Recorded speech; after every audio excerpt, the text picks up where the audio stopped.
Hello, Dan here with another quick clip. And today I'm going to talk about one of my favorite. I love looking at what we call penny transactions.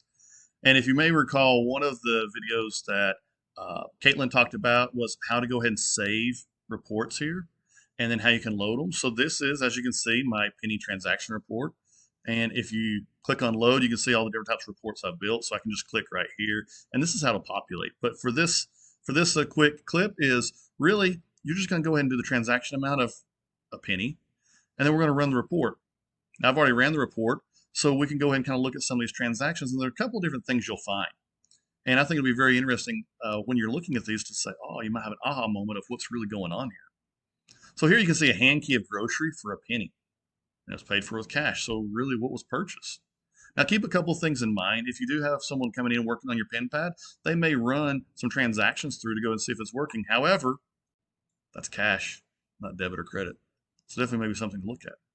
So we can find another. Look at this right here.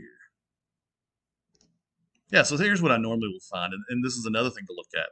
In your grocery stores, do you allow people to go ahead and just do a cash back transaction where they can get something off their debit card? So in this scenario, they kind of had it set up where, oh, we'll just hand key in something for a penny and let them get $10 cash back. So the question is there a training opportunity? Did your cashier ask? Do they want cash back before they complete their transaction? Or is it just some customer just coming up and saying, hey, I need $10? And instead of going to an ATM, they're doing this. So that allows you to accrue all the transaction fees, processing fees on your end. So a couple of different things to look for. Look at one more because I saw it override and a hand key. Kind of see what this is.